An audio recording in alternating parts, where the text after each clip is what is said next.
Okay, our network is called the Global Business Roundtable. And a very simple way of describing what the Global Business Roundtable is meant to do is it is meant to develop its members holistically. So that is develop their minds, develop them spiritually, develop them materially.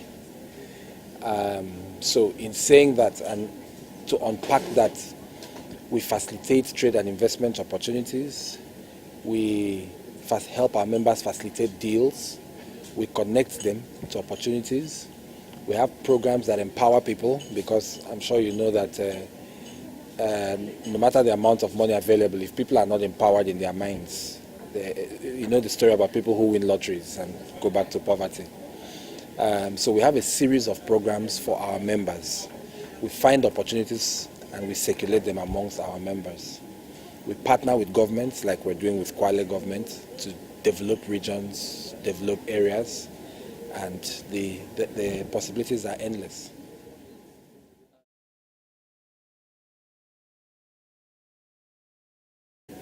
Now, if you do a study, you will find out that the middle class of Africa is about the same size as the middle class of India. That means there's as much money in Africa as there is in India. India gets a lot of mention. Africa is just beginning to grow. Obviously, India is down the road beyond Africa.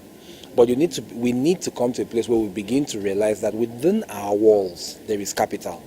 And we need to find ways to harness the capital. So yes, as I said, we do need foreign investors. But the tendency to always count the foreign investors as the only investors leave us deprived. And I can give you many examples, but I think you asked the viability of local African assets.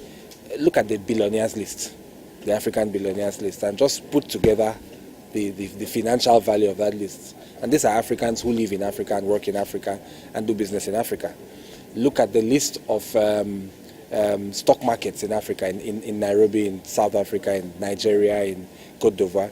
You find that there's a huge amount of capital within the continent. And as an extension, I don't know if you know that Africans in the diaspora collectively send more money to Africa than actually the Chinese investments we're all talking about. So we actually are supposed to be bigger investors. The diaspora community is actually a bigger investor in the continent theoretically than the Chinese. The only difference is that the Chinese investments or the European or whatever are more structured. And then the mindset sees them as an investor, while the diaspora investments are not so structured and our mindset sees them as not an investor. So we need to change that.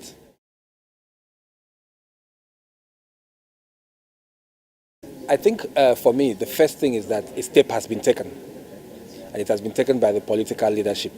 You know, the journey of 1,000 miles starts with one step, starts with the first mile. So that for me is very significant. That's one. Number two, I see a good amount of political will. That's two. Number three, we had the national government here in the person of the deputy president, and he made some very strong statements that you can take to the world, you know, which is good. So I think very positive things have happened here today. But you see, I'm a businessman, and after the show, we want to do business. So we've taken a step. What remains now is our ability to translate the first step into the second step and the third and the 10th and the 1,000 and the mile. I think that's where the bigger part of the work lies. But I want to say this was a very good step in the right direction, and I'm very impressed by what I've seen here. I'm impressed by the presentations. Having events like this make you know things. I have learned many things. You know, they make you know things that you never knew. And I believe it will birth more investment.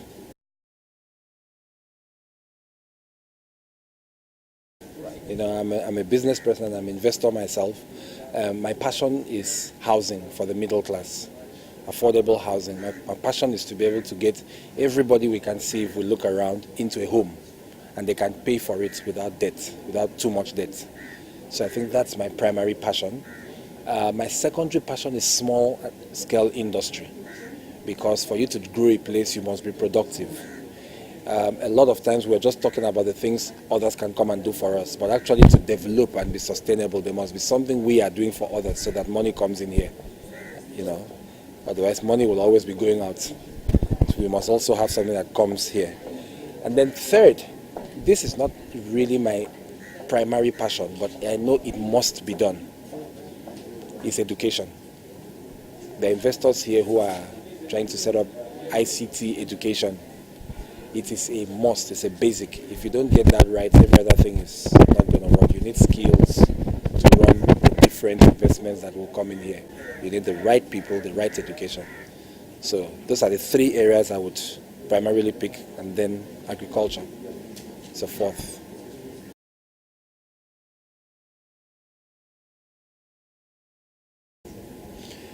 You know, I want to answer that thing differently. I had a friend who was a journalist for CNN, and then she left and did a job for the World Bank about business in Africa. And one of the things she told me that she did, which was a first in the industry at that time, was that she said in her interviews with African business people, she would zoom in on them. You should understand this as a TV person. She said, typically before then, we don't zoom in on Africans. We treat them as masses, the people out there. We show them in the crowd they are the helpless masses who need the government to think for them. But when we did Africa Open for Business, we decided to do what we would do for business people in New York or in Hong Kong. We zoomed in on the individuals, you know, and it was a shift. Never has that happened in Africa. So back to your question, there are no masses. Everybody's an individual. And the onus lies on an individual to seek his destiny. But government does make it possible and easier by creating a level playing field, bringing information so that the individual can easily access his destiny.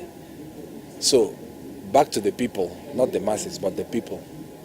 The availability of information and bringing these discussions closer home to the grassroots makes it such that there are hundreds or thousands who will have access to this information who would never have. It would have all been done in Nairobi and they wouldn't be there.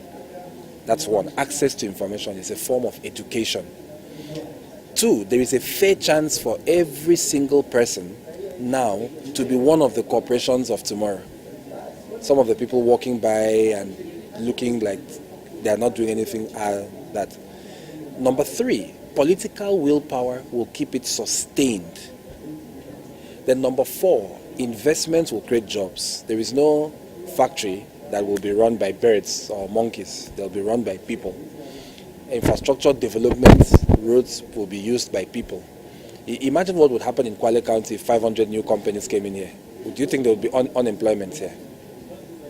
There wouldn't be. In fact, I'm sure the whole of Kenya would be flocking to Kwale. But every one of us now has an opportunity to be a driver of industry. It might not be tomorrow morning, but it can be in 10 years' time, in 20 years' time. I think that is the key. An opportunity has been brought to us at grassroots here in Kwale like never before.